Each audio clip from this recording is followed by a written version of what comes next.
Bien, bonjour tout le monde, bonjour à toutes et à tous, j'espère que vous allez bien. C'est la deuxième séance à distance. Alors comme je vous l'ai déjà dit, je vais vous faire profiter des vidéos, enfin des séances de cours que j'avais effectuées l'année dernière avec vos camarades lors du confinement. Donc je vais vous faire cette petite vidéo d'introduction, disons, enfin pour vous mettre dans le bain. Mais je vous enverrai, vous allez avoir avec cette vidéo deux autres vidéos qui contiennent, disons, le premier cours que j'avais fait et le deuxième. Donc deux vidéos à peu près d'une quarantaine de minutes chaque vidéo, que je vous demande de regarder attentivement comme d'habitude avec votre bloc-notes et en arrêtant chaque vidéo au fur et à mesure si vous n'avez pas assimilé ou compris les éléments que je vais vous présenter. Donc, pour les deux filières, bien évidemment, cette présentation est faite pour les deux filières, ARI et GL. Donc, comme vous le savez, nous avons déjà démarré le cours système d'exploitation GNU Linux. Je vous ai parlé un petit peu de l'historique, etc., etc. Donc, c'est ça la présentation.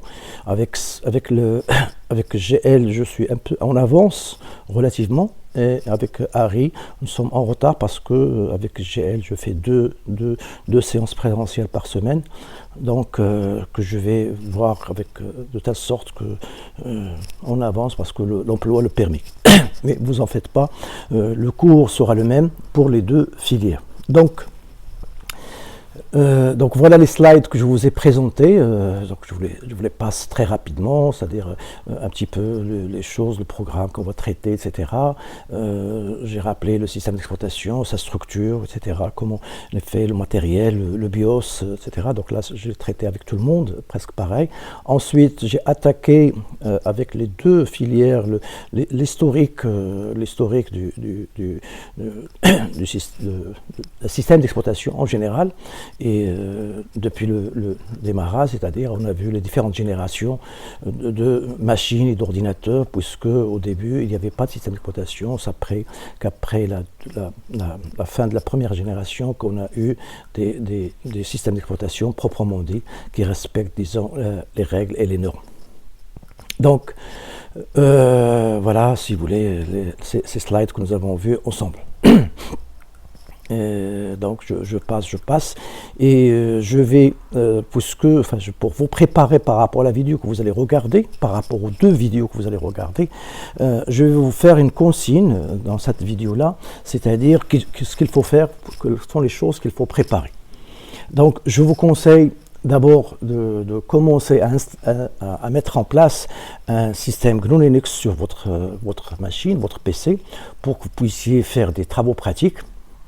Et je vous recommande vivement de virtualiser une distribution par exemple celle que j'utilise, j'utilise Ubuntu, et je vais rappeler ou montrer pour un groupe comment faire la virtualisation, et les autres le rappeler parce que je l'ai déjà fait pendant le cours. Donc voilà, je passe. Donc là, vous voyez le fameux Dini LHI, etc., etc.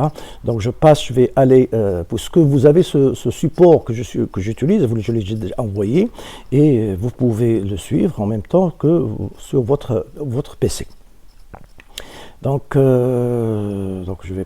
Tous ces slides-là, ça concerne un petit peu l'historique, les fondamentaux d'un système d'exploitation.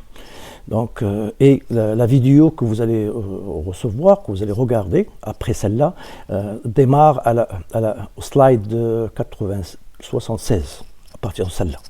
Donc pour vous aider un petit peu à la suivre et comprendre, je vais essayer de vous montrer un petit peu ce qu'il faut avoir.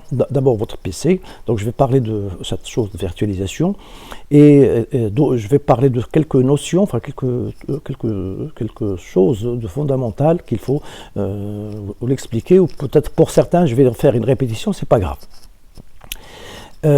Donc comment on fait?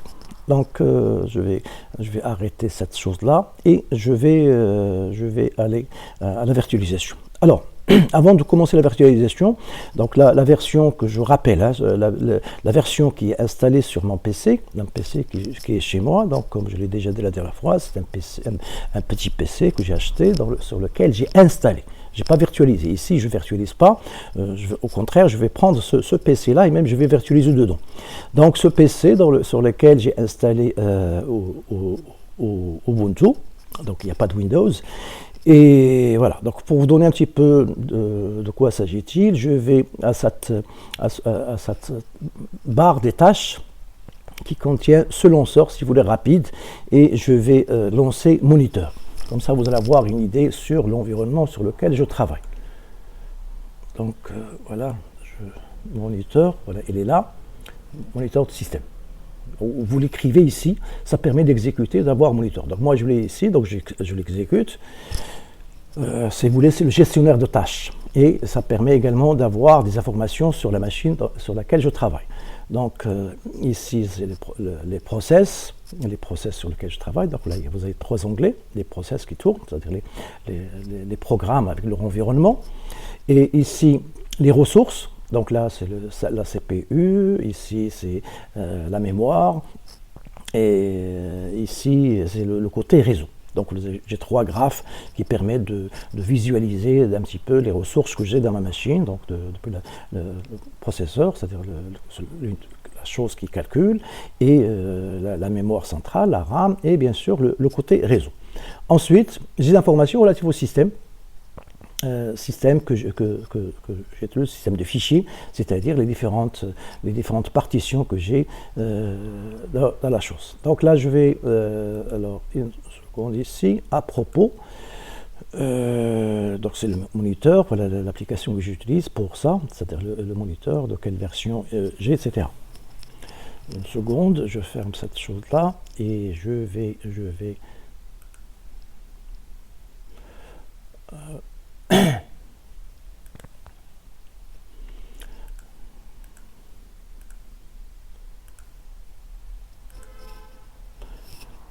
voilà, je vais quitter ça et je vais vous montrer comment virtualiser. Donc là, pour le groupe GL, j'ai déjà montré ça en classe. Pour Harry, elles l'ont pas vu. Malgré que je vous ai envoyé quelques vidéos de vos anciens camarades qui vous montrent un petit peu la démarche, comment virtualiser une machine. Alors, moi j'ai une machine donc GNU Linux, donc je vais virtualiser, je vous montre que VirtualBox, enfin un outil, c'est pas le seul, on verra qu'il y en a d'autres, et sur ma machine GNU Linux, il y a également VirtualBox qui permet de faire. Donc là, pour le lancer, je rappelle ici, c'est la barre des tâches qui contient, si vous voulez, pour chercher des outils, etc. Ça, c'est pour gérer les installations. Là, c'est l'explorateur, c'est-à-dire comme vous avez sur Windows, là, vous avez le navigateur. Là, j'ai un éditeur de texte, c'est une sorte de bloc-notes. Là, c'est Zoom, là, j'ai LibreOffice, là, c'est pour les logiciels Ubuntu, là, j'ai un autre navigateur, là, c'est pour par configuration système, et là, le fameux terminal que je reviendrai. J'ai ici un autre terminal que j'ai installé. Donc là, c'est une configuration, disons, particulière à ma machine. Et là, c'est l'outil que j'utilise pour enregistrer la vidéo. Donc c'est Simple Screen Recorder, SSR. Là j'ai d'autres outils, etc., etc. Je reviendrai sur ça. Donc là j'ai VirtualBox qui est installé, que j'avais installé sur ma machine. Donc il y a une autre manière de lancer la chose. Donc je vais à cette barre là et je fais rechercher. Donc si je mets VirtualBox, donc là j'écris le début du mot et le système m'affiche toutes les choses relatives à VirtualBox. Donc je l'ai ici, donc je clique dessus et il va se lancer. Donc je peux cliquer dessus, voilà, ça va se faire et ça va s'afficher au niveau de la barre, au niveau de la barre de gauche, enfin sur ma distribution qui est à ce bureau là. Donc voilà le VirtualBox qui est lancé. Donc à l'interface, donc il est lancé 3 fois. Je vais quand même fermer certains. Voilà, je vais fermer celui-là. Je vais garder qu'une seule version pour ne pas alourdir l'exécution de ma machine. Donc voilà, je reviens. Voilà VirtualBox. Donc je le rappelle, hein, désolé c'est une répétition pour les gens de GL, pour Harry c'est peut-être la première fois, s'ils n'ont pas vu la vidéo qui montre un petit peu ça. Donc c'est pas grave. Donc c'est une application. Donc une application, donc je répète, toujours regarder toute l'interface de l'application, donc elle est là, donc il y a un menu, fichier, machine, et il y a de l'aide, bien évidemment, comme n'importe quelle application. Et sur fichier, donc je vous rappelle que cette VirtualBox, c'est vraiment une application open source qui est très très riche. Ça permet de créer des machines, de gérer des machines virtuelles, etc. Ça permet d'importer, si vous avez une machine virtuelle que vous avez sur une autre, que vous avez créée, etc., vous pouvez l'importer, c'est-à-dire l'amener chez vous, ou peut-être exporter pour sauvegarder une machine virtuelle, la mettre sur une autre machine ou dans un autre environnement, etc. Gérer les médias, c'est-à-dire les différents supports de stockage, etc. Gestion de réseau, bref, c'est vraiment, elle est vraiment très très très intéressante cette application de virtualisation. C'est pas la seule, bien sûr, mais je vous la recommande. Il y a bien sûr VMware qui est une application propriétaire, qui n'est pas open source. Et par contre, celle-là, elle est vraiment intéressante et ça tourne sur Windows, ça tourne sur GNU Linux, ça tourne sur Mac, etc. Donc il est assez utilisé. Donc là, vous avez les machines, vous avez un menu ici pour créer des machines, nouvelles machines, ajouter, configurer, cloner une machine, supprimer une machine, etc., démarrer une machine, etc. Donc voilà, si vous voulez, le menu il est relativement pas compliqué, bien sûr, mais il y a beaucoup de possibilités. Ne croyez pas que c'est une application banale. Non, non, il est très très intéressante. Je vais, par exemple, pour les gens d'Harry, vous allez voir que ce VirtualBox va vous aider à mieux comprendre le côté réseau. Le côté réseau, comment créer des réseaux locaux, comment créer, gérer l'adressage IP, attribuer des adresses privées au public, etc. C'est-à-dire comment séparer votre réseau par rapport au reste, comment sécuriser. Bref, vous allez voir que par la suite, c'est vraiment très très très utile. Alors, pour créer une machine, donc lorsque vous lancez l'application, moi j'ai déjà ici des machines virtuelles que j'ai, donc là j'ai Ubuntu 18, donc une version supérieure à celle que j'ai ici, et j'ai également une autre distribution qui s'appelle Elementary S, que je vais exécuter pour vous montrer un petit peu la chose. Donc là, pour créer une machine, qu'est-ce qu'on fait? Donc vous avez des boutons. Donc le premier bouton, ça permet de mentionner le nom de la machine que vous voulez créer. Donc vous appuyez sur cette chose-là et vous indiquez le nom de la machine. Donc là, vous indiquez le nom de la machine que vous voulez. Donc je l'appelle ma machine. Hein, je donne ça comme exemple. Ma machine. Hein, je vais mettre ma machine GNU. Et j'ajoute même Linux, voilà, c'est pas grave. Je donne un nom long, c'est pas grave. Et ici, je donne le type de la machine que je vais virtualiser. Donc, il y a plusieurs types, soit des machines de type Microsoft, soit de type Linux, soit Solaris, BSD. Bref, si vous avez bien assisté ou bien assimilé le cours de les dernières séances, voilà un petit peu, si vous voulez, les familles qu'on a de systèmes d'exploitation. Donc là, depuis Windows, on le met au premier, Linux, c'est pour dire GNU Linux, Solaris, BSD, etc., etc. Donc là, si vous choisissez Ubuntu par exemple, vous allez mettre ici Linux, et ici vous allez choisir quelle version. Quelle version? Donc là, vous avez ici les différentes distributions. Donc il y a les distributions de ces distributions-là, il y a Arch Linux, il y a Debian, il y a OpenSUSE, il y a Fedora, il y a Gentoo, il y a Mandriva, il y a Red Hat, il y a les Ubuntu, il y a Turbo Linux, il y a Oracle. Bref, vous avez énormément de choix et vous pouvez même installer d'autres Linux qui ne sont pas listés ici. Donc vous avez que les machines soit 32 bits, soit 64 bits, ça dépend de votre machine, ça dépend de votre processeur, etc. Donc, moi, je vais par exemple mettre un Ubuntu pour faciliter la tâche. Donc, je prends Ubuntu. Imaginez que j'ai pris la version 18 ou 20 ou 19 ou 16, comme j'ai, etc. Donc, je mets par exemple celui-là. Alors, bien évidemment, lorsque vous allez faire ça, vous allez comprendre par la suite, il faut au préalable télécharger la distribution qui vous intéresse. Donc, vous allez à DistroWatch et vous allez aller au site qui vous intéresse, par exemple Ubuntu, ou tout simplement, vous pouvez aller directement au site ubuntu.org et vous téléchargez la version qui vous intéresse, que vous aimez. parce que je suppose que vous avez probablement testé d'autres distributions. Donc, mais si vous voulez adopter un petit peu la distribution que j'ai adoptée ici, ou celle que j'adopte en classe, vous pouvez aller à la version, par exemple, soit la version 12, 16, 18, etc. À vous de voir. Donc là, le premier formulaire est rempli. Je passe suivant. Et là, lorsque vous mettez suivant, le système va vous demander de tailler, de configurer la taille de la mémoire. La mémoire, c'est-à-dire la mémoire centrale, la RAM, combien vous voulez. Donc là, il vous donne ici le maximum que vous avez dans votre machine. Donc là, j'ai moi une machine de 4 gigas. Donc voilà le maximum. Et il vous donne ici la possibilité. Donc là, il donne par défaut 1 giga.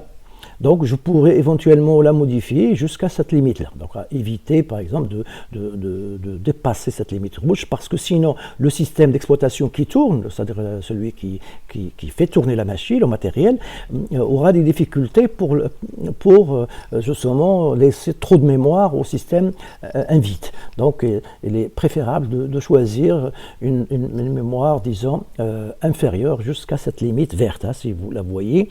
Donc là, soit vous mettez 1 giga, ou même 2 gigas, etc.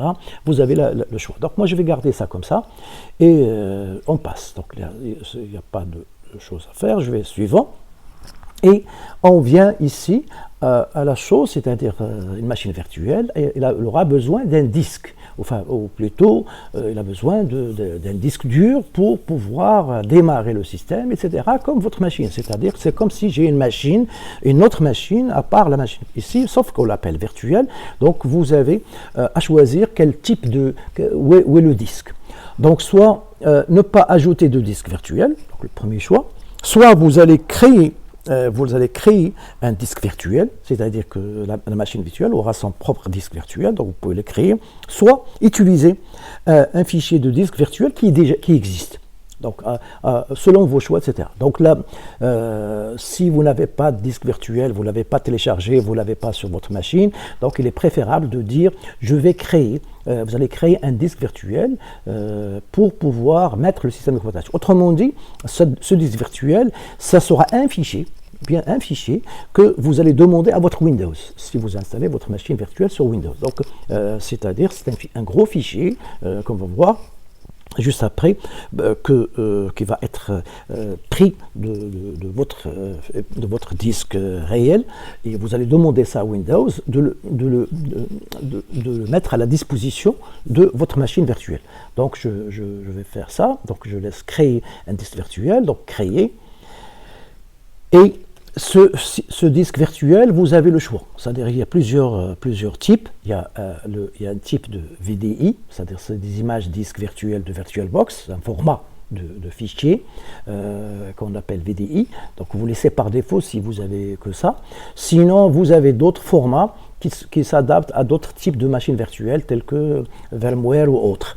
Donc je laisse le premier choix parce que je travaille sur une machine, des machines virtuelles gérées par VirtualBox. Ensuite, je fais suivant. Et au niveau de ce fichier, parce que c'est un gros fichier, il va contenir le système, il va contenir vos propres données, etc.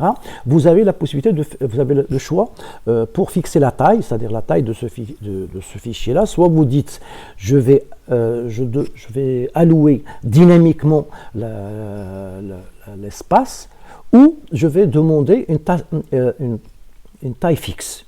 Donc si vous faites dynamiquement, ça veut dire que vous allez demander à votre Windows de réserver un espace, mais pas d'un seul coup. C'est-à-dire, vous allez le prendre au fur et à mesure selon vos besoins. Par contre, si vous faites le deuxième choix, taille fixe, c'est-à-dire, vous allez demander à votre Windows de réserver 10 gigas ou 20 gigas ou 15 gigas d'un seul coup, et c'est-à-dire votre système sur lequel tourne votre matériel va vous donner tout l'espace nécessaire. Donc, pour optimiser, pour ne pas gaspiller de l'espace, on est recommandé de garder, c'est-à-dire de faire ici un stockage, ou plutôt une allocation dynamique qui sera choisie pour ça. Donc, dynamiquement alloué. C'est-à-dire, au fur et à mesure, chaque fois que vous aurez besoin, il va vous donner, bien sûr, sans dépasser une certaine limite. Alors, cette limite, on va la fixer justement après. Donc, je mets suivant. Et là, donc voilà l'emplacement c'est-à-dire l'emplacement du fichier, où est-ce qu'il va être, etc. Et emplacement du fichier, etc. Vous indiquez, où ça sera, où vous allez faire cette chose-là, c'est-à-dire où sera placé. Donc là, c'est-à-dire sur votre partition C, ou sur une autre partition, sur un répertoire particulier, etc. etc. Donc vous allez le choisir. Bien sûr, ici j'ai GNU Linux, ce n'est pas la même forme que vous avez, mais c'est à peu près pareil. Vous pouvez choisir l'emplacement comme si vous créiez n'importe quel fichier avec n'importe quelle application. Et ici, vous allez choisir, disons, la taille maximale que va avoir votre chose. Donc, soit généralement, vous pouvez avoir pour Ubuntu au départ, même 7-8 Go, c'est largement suffisant, ou même 10 Go.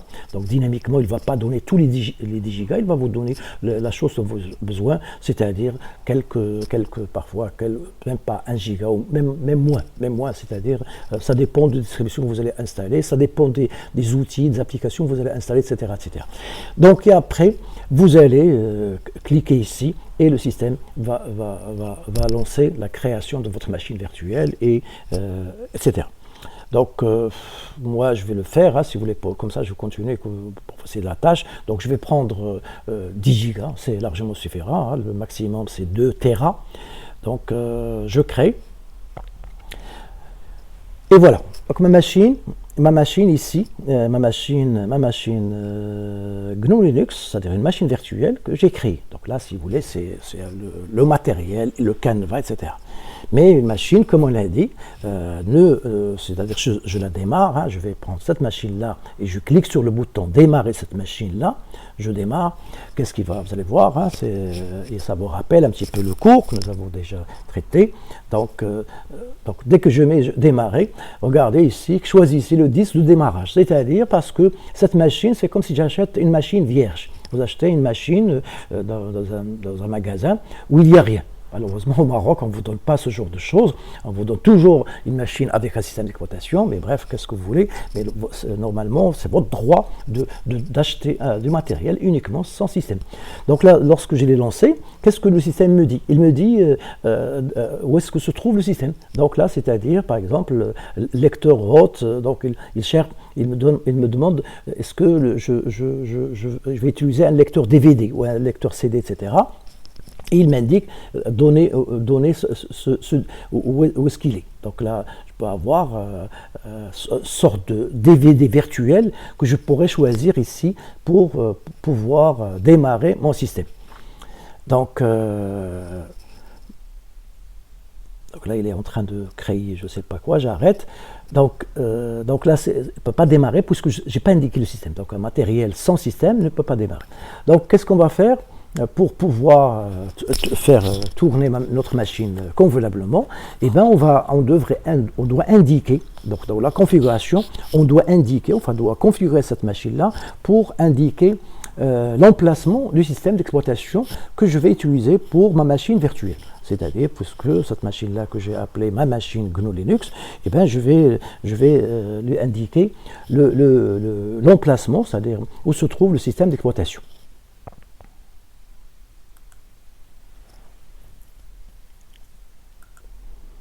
Bien, donc pour ce faire, pour configurer, bref, vous avez un bouton. Donc là, c'est la machine choisie, c'est celle-là que je suis en train de configurer, sur laquelle je vais démarrer. Donc là, c'est elle qui est choisie, il ne faut pas choisir d'autres machines. Donc là, il ne faut pas avoir, dans ce cas-là, et vous faites configuration, sinon il va configurer celle-là. Donc là, je choisis ma machine, c'est celle-là, et j'appuie soit sur le bouton configurer, sinon le côté droit de la souris, et vous avez le même menu ici, configurer.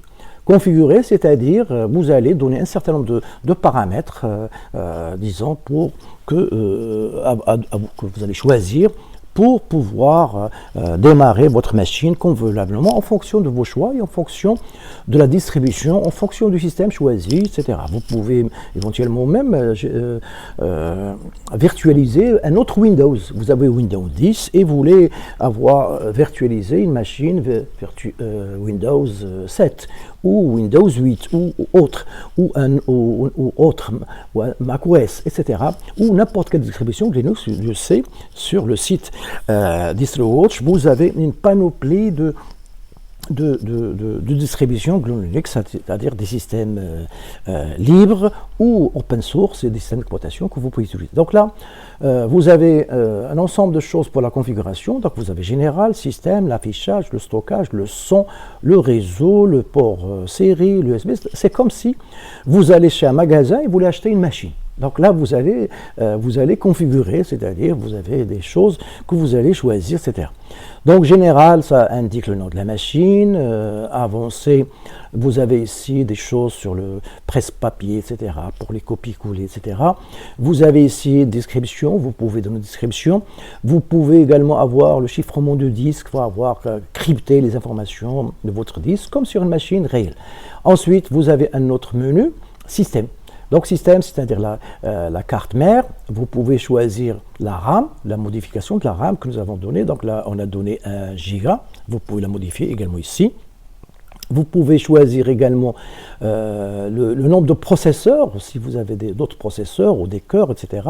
Vous pouvez éventuellement les modifier ici, choisir cette machine virtuelle va utiliser 1 ou 2 processeurs, ou les différents corps que vous avez, les ressources allouées, fonctions, etc. L'accélération au niveau de ça, c'est au niveau de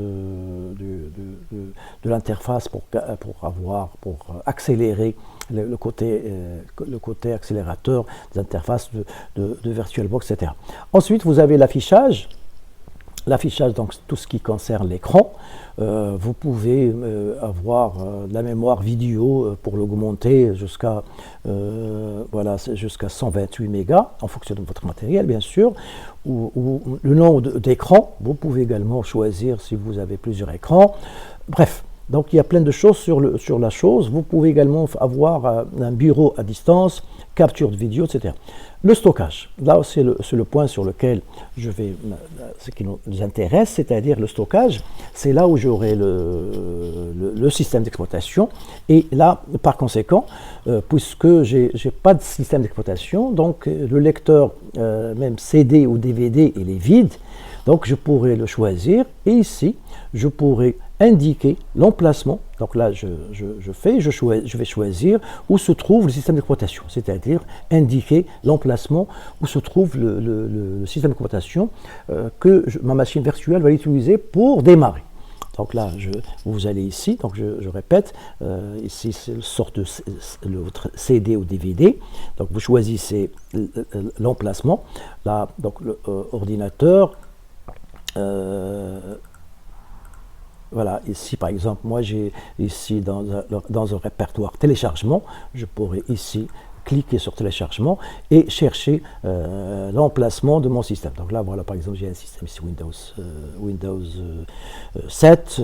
Bref, je n'ai pas d'autres téléchargements, mais ça dépend de vous si vous choisissez là où vous avez téléchargé à partir du site officiel de la distribution que vous avez fait. Donc lorsque vous terminez, vous allez cliquer sur ouvrir et le système sera choisi. Bien, donc voilà, c'est grosso modo ce qu'il faut faire. Donc j'annule ça.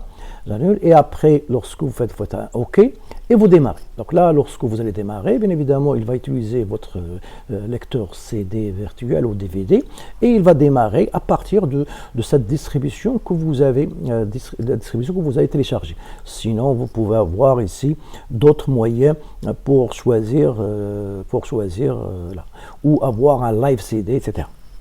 Donc j'espère que grâce à ce que je viens de vous dire et grâce aux vidéos que je vous ai envoyées de vos anciens camarades qui vous ont montré en détail cette chose de virtualisation pour pouvoir utiliser un système d'exploitation virtualisé sur votre PC ou sur votre portable. Et comme je l'ai dit maintes fois, il faut essayer de la faire, la refaire, etc. jusqu'à ce que vous ayez une machine bien configurée que vous allez utiliser pendant les séances à distance et également pendant les TP qu'on va démarrer dès les prochaines séances. Donc voilà, je vais annuler tout ça parce que moi j'ai déjà ma machine, etc. Simplement, je vous ai fait ça pour vous montrer ce nécessaire pour pouvoir comprendre cette séance à distance et pour les TP par la suite. Bien, donc je vais arrêter VirtualBox, je quitte. Et je reviens un petit peu aux slides, c'est-à-dire parce que là, la vidéo, la première et la deuxième, que je vais vous enverrer, c'est-à-dire ça va démarrer à ce slide-là. Là, toutes les slides que nous avons vues, ça traite, disons, un petit peu l'historique, enfin des choses que nous avons vues. On viendra, si vous avez des questions, pendant le présentiel, je pourrai éventuellement détailler certains aspects, certains aspects pour mieux comprendre la chose. Bien, alors il y a un autre détail que j'avais fait avec vos camarades l'année dernière, c'est pour ça que je fais allusion pendant la vidéo, c'est que j'avais déjà avancé, donc je l'ai envoyé, c'est-à-dire presque à cette date-là, vers la mi-mars, et donc je vais essayer de vous mettre dans le bain pour mieux comprendre la chose. Donc voilà, ici la 70, ça parle de différentes, disons, les distributions les plus populaires, les plus connues. Il y a donc Arch Linux, CentOS, ici ce slide ça part Elementary, je vous ai parlé tout à l'heure, il y a Zorin, etc. Il y a également Fedora, Manjaro, donc tout ça c'est des informations relatives aux distributions les plus populaires, les plus utilisées dans le monde par la communauté, etc. Et bien sûr il y a le Ubuntu que j'utilise et qui est relativement facile à installer, à utiliser, etc. Bien sûr, ce qui est d'Ubuntu qui est basé sur la distribution Debian, qui est une distribution que vous pouvez également installer, etc. Il y a Linux Mint qui est également très utilisé par la communauté. Ensuite, voilà, ça s'arrête là. Alors, je monte au slide, hein, désolé, je vous montre les numéros que j'ai ici, c'est les mêmes que vous avez chez vous. Hein, ce document, je l'ai déjà envoyé à tout le monde. Alors, il y a quelque chose sur lequel, voilà, ce slide-là, je l'ai traité avec, je crois, avec les deux groupes. Donc, ça indique un petit peu le système père de tous les systèmes d'exploitation, c'est Unix. Après, ce système Unix a deux branchements. Il y a la distribution Berkeley, c'est-à-dire BSD, qui a évolué, etc. Et qui a donné également, BSD a été exploité par HP le système d'exploitation propriétaire de la société HP l'a exploité pour avoir leur HPUX, et également exploité par Sun pour avoir leur Solaris. Par contre, IBM a exploité la branche Unix System 5 qui a donné le système d'exploitation d'IBM qui s'appelle IBM AX, et un autre système qui s'appelle OSF. Donc là, je vous rappelle la date importante, c'est-à-dire que GNU Linux, plutôt le système, la famille GNU Linux a démarré, j'allais dire, a démarré lorsque le noyau a été mis en place par Torvald, Linus Torvald, ce Finlandais qui a créé le premier noyau en août 1991, et la première version stable a été sortie en mars 1994 et qui a évolué jusqu'à la version d'aujourd'hui, qu'on est à la version 5 et quelques, etc. Donc voilà Torvald, Linus Benedict Torvald, voilà, c'est un Finlandais, et bien évidemment, auparavant, l'aspect GNU, tous les logiciels nécessaires, les applications, le compilateur, etc., ça a été développé par la communauté, et là, derrière cette communauté, il y a le RMS, c'est-à-dire Richard Matthew Stallman, qui a développé cette philosophie, l'esprit de tout le reste pour pouvoir tourner, pour pouvoir avoir un système GNU en exploitant le noyau développé par Linus Torvald. Voilà, je rappelle le film que je vous ai demandé de regarder pour pouvoir comprendre cette historique. Bien. Alors, sur la vidéo, je vais faire référence à des choses. Voilà, excusez-moi, j'avance à certaines choses parce que je veux que vous soyez à l'aise lorsque vous allez regarder la vidéo. Peut-être qu'il y a des notions que vous n'allez pas comprendre, mais sachez que on aura l'occasion pendant les séances présentielles de mieux expliquer si vous avez des questions. Et j'espère que vous aurez des questions la prochaine fois pour que je puisse vous expliquer ça. Bien, mais quelques mises au point, c'est-à-dire avec le système GNU Linux, donc cette distribution. Donc je rappelle un petit peu cette barre, c'est-à-dire là des tâches, enfin la barre des tâches comme celle que vous avez sur Windows, avec ce type de bureau, parce que GNU Linux possède beaucoup plus de bureaux que Windows. Donc vous avez, là c'est pour chercher n'importe quelle application, vous donnez son nom si vous la connaissez, etc. Et vous cherchez, il va vous la donner, et vous cliquez dessus pour travail graphique. Là c'est l'explorateur, vous cliquez sur l'explorateur, c'est-à-dire ça permet de gérer ou de regarder, de créer des dossiers d'une manière graphique. Donc c'est grâce à cette gestionnaire-là. Il y en a d'autres, mais celui-là c'est le plus utilisé, etc. Cet outil-là qui permet de faire ça. Donc je vous donne son nom, le nom de cet explorateur. Voilà, voilà c'est celui-là. C'est accéder aux fichiers et les organiser, etc. etc. Donc je ferme. Donc vous pouvez créer vous pouvez travailler, gérer vos ressources, toutes vos ressources d'une manière graphique. Donc je ferme ça. Bien évidemment, vous avez votre navigateur, vous avez un éditeur de texte, etc. Donc là, cet éditeur, si vous ne l'avez pas, il suffit de venir ici pour avoir et vous écrivez, par exemple, gedit. Et voilà, donc gedit, c'est GNU, c'est-à-dire c'est un éditeur, c'est pas un traitement texte, c'est un éditeur de texte, c'est-à-dire pour créer, c'est une sorte de bloc-notes ou Notepad++, propre au système GNU Linux. Donc c'est une application libre que vous trouverez dans toutes les distributions. Voilà. Donc là, voilà, ça possède un menu, etc. Ça permet d'éditer des choses, quel que soit le langage. Hein. On verra ça quelque part pour montrer un petit peu le langage que vous pouvez utiliser, etc. Voilà, voilà la fenêtre qui est là. Vous pouvez choisir ici, pardon, voilà, vous descendez en bas, et c'est comme notre vous pouvez choisir le texte, si vous allez l'écrire avec le langage Ada, avec Awk, avec langage C, avec C#, C++, etc. Donc ça va vous donner la coloration de la syntaxe comme vous le souhaitez, et à la fin, comme d'habitude, vous allez enregistrer sous, etc. etc. Là c'est Zoom, là c'est LibreOffice, bref, c'est des choses classiques. Mais, tout ça graphiquement, disons que vous n'avez pas toutes les possibilités, vous n'avez pas la richesse, vous ne pouvez pas manipuler des choses, etc. Vous ne pouvez pas faire des choses expertes. Donc c'est pour ça que, comme sur Windows, je vous ai parlé de la commande CMD, qui permet d'accéder à votre système d'une manière experte et d'écrire des commandes, eh bien, sachez que sur GNU Linux, vous avez, donc je vais le chercher ici, je l'ai ici, mais je vais pas l'utiliser celui-là, mais vous pouvez aller ici et taper le mot terminal. Terminal, c'est-à-dire, voilà, j'écris terminal, donc sans terminer, il me donne un petit peu le type de terminaux que j'ai.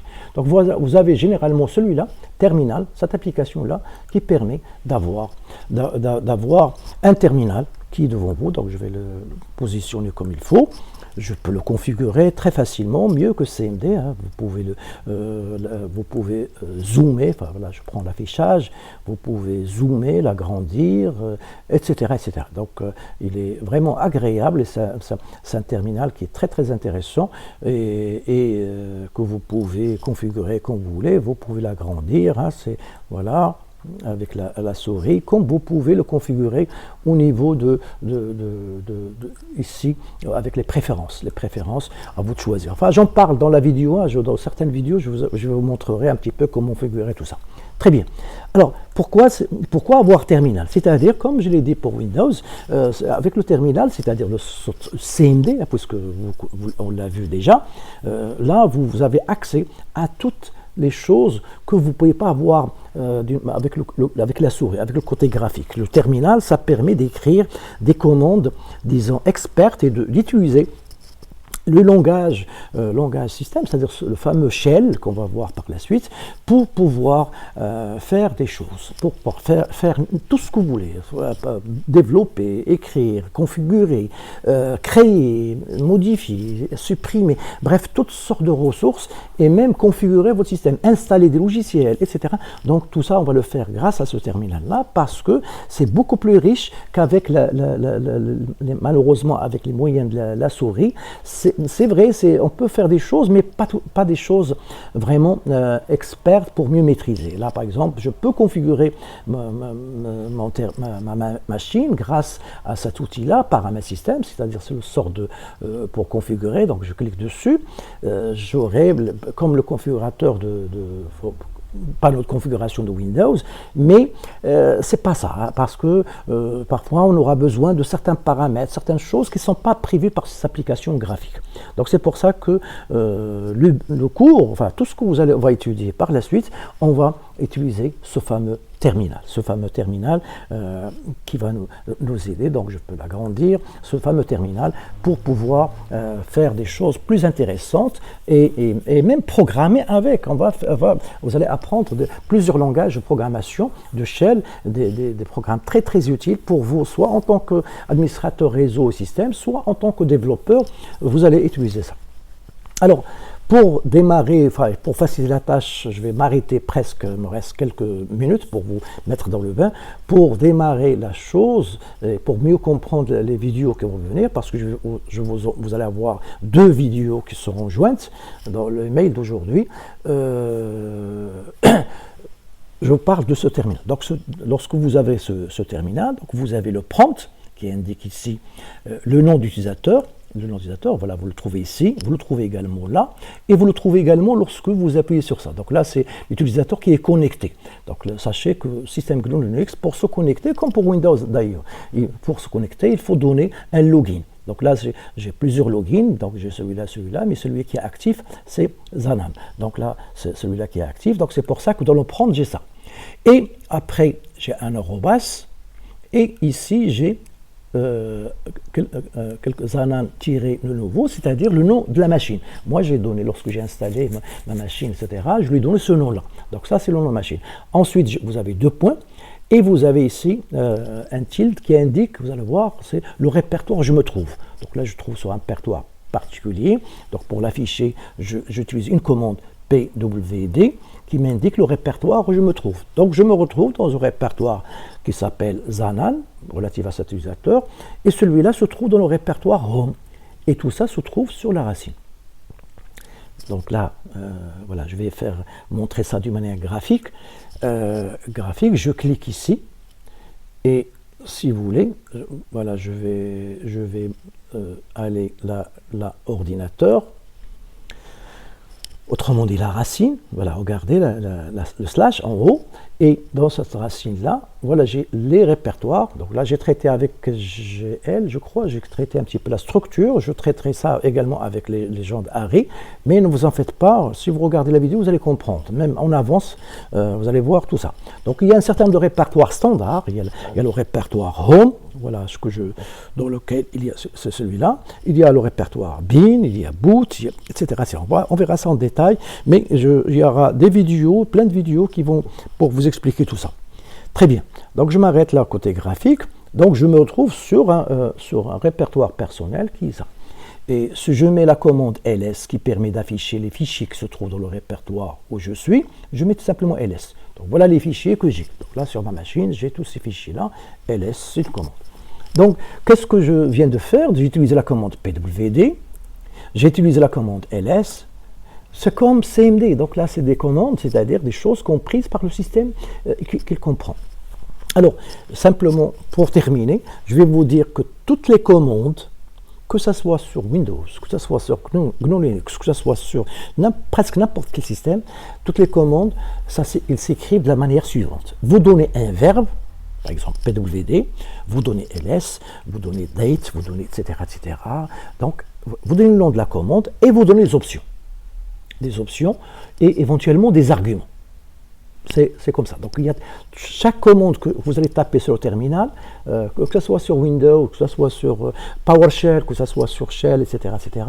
En général, toutes les commandes, c'est-à-dire la structure, la syntaxe de ces instructions, on l'écrit un verbe, une commande, des options, éventuellement, pas toujours, ça dépend ce que vous voulez, et troisième élément, les arguments. Voilà, c'est 3 choses, chaque fois vous tapez une commande. Donc je prends par exemple ls. ls, je peux lui donner une option. ls, une option A, ou plutôt ls-l. Enfin, j'invente pas, ce sont des options qui existent. ls-l. Donc là, la commande ls-l, ça donne un listing, ça donne la liste, enfin les fichiers, mais avec beaucoup plus d'informations sur le fichier. Je n'ai pas simplement uniquement le nom. J'ai le nom, mais j'ai la taille, j'ai le tas de modifications, j'ai le propriétaire, j'ai les droits. On verra tout ça, ne vous en faites pas. Donc bref, ça c'est une chose qu'il faut retenir. Chaque fois que vous allez taper une commande qui sera exécutée par l'interpréteur de votre système, eh bien, il y a la commande, donc l'action, le verbe, ensuite, espace, des options, je dis des options, ou une, ou plusieurs, ou trois, ou quatre options, on verra que vous pouvez avoir plusieurs options, et des arguments. Alors, je extrapole, enfin, je vais vous illustrer ça, ls-a-l-i, sans des options. Et je vais donner comme argument, eh bien, je veux pas n'importe quel listing de fichiers, mais je veux les fichiers qui se trouvent dans le répertoire /bin. Donc ça, c'est l'argument. Donc si vous voulez, la commande, c'est ls-a, c'est pour dire all, pour tous les fichiers, L pour dire la